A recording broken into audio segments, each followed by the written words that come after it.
구독, 좋아요.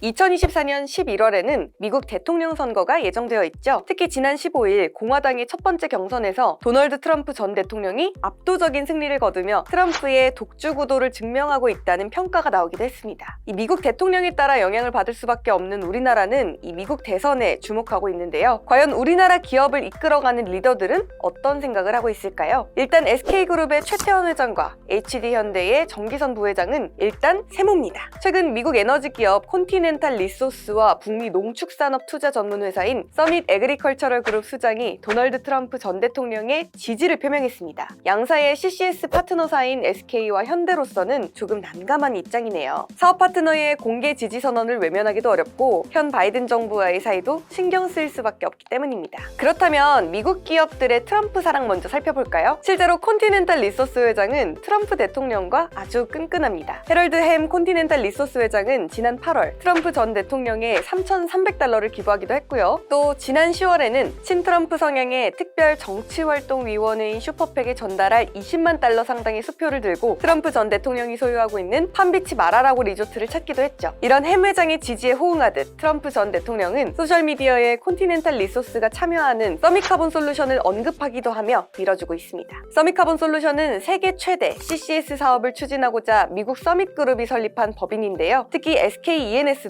재작년 $1억 1,000만 들여 지분 10%를 매입했죠. 이렇게 콘티넨탈 리소스와 함께 서밋카본 솔루션 사업의 지지자인 더그버건 미국 노스다코타 주지사도 14일 반 트럼프를 철회했습니다. 특히 HD현대와 협력하고 있는 서밋 에그리컬처럴 그룹의 창업자 브루스 라스테터도 이보다 앞선 13일 트럼프 전 대통령에 대한 지지를 공개적으로 선언하기도 했는데요. 이처럼 콘티넨탈 리소스와 서밋 에그리컬처럴 그룹이 트럼프 후보와 친분을 돈독히 하는 상황에서 SK와 HD현대 등 파트너사는 물론 이를 이끌고 있는 최태원 회장과 정기선 부회장의 입장도 난처해진 입장입니다. 과연 두 그룹은 어떤 태도를 취하게 될까요? 자세한 내용은 한양대 이정환 교수가 알아봤습니다.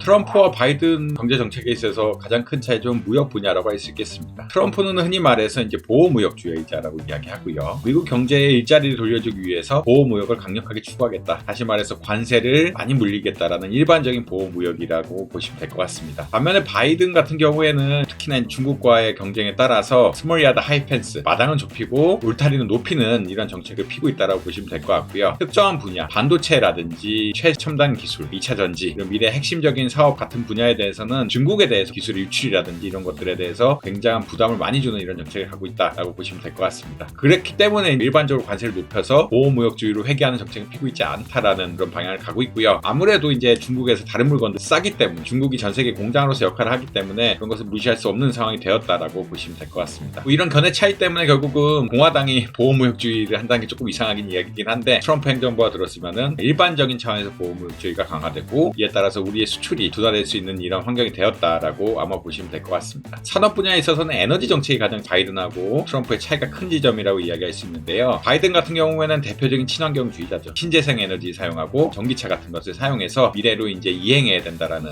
그런 상황이고요. 트럼프 같은 경우에는 반대입니다. 흔히 말하는 탈탄소에 대해서 굉장히 반대하는 입장이고 우리가 탄소 감축을 하겠다는 파리 협약까지 탈퇴할 정도로 굉장한 어떤 비환경주의자라고 보시면 될 것 같습니다. 이에 따라서 사실 바이든 행정부는 인플레이션 감축법에 따라서 전기차 배터리, 태양광 패널, 풍력 발전 시설 이런 것들에 대해서 적극적으로 투자를 하려고 하고 그것을 국내에서 꼭 투자하는 것이 아니라 해외 투자도 적극적으로 받고 있거든요. 이런 것들을 이제 미국에 유치하게 되면은 보조금이라든지 세제 혜택을 굉장히 많이 줬는데 이러한 정책이 바꿀 수도 있다라고 보시면 될 것 같습니다. 친환경 자동차의 판매에 열을 올리고 그 미래의 중심으로 보고 있는 현기차 같은 경우에 좀 타격을 입을 수도 있는 이런 구조다라고 보시면 될 것 같습니다. 그리고 이제 반중국 경쟁이 어떻게 될 것이냐 이런 것까지 아마 고려가 돼야 될 텐데 고립주의로 갈 거다라는 것은 둘 다 비슷한 양상이긴 한데 어떠한 방식으로 고립주의로 갈 것이냐 좀 변수로 작용할 수 있다 이런 것을 아마 유의 깊게 봐야 될 필요가 있지 않느냐라고 보시면 될 것 같습니다. 결국 이제 트럼프와 바이든의 가장 큰 차이는 무역 차원에서 이제 보호주의, 그다음에 신재생 에너지나 에너지 분야에서 어떤 차이, 그리고 트럼프 같은 경우에서는 아까 이야기한 것처럼 좀 비환경주의자라는 측면에서 여러 가지 산업의 여파가 클 수 있다라는 것을 주목해 볼 필요가 있을 것 같습니다.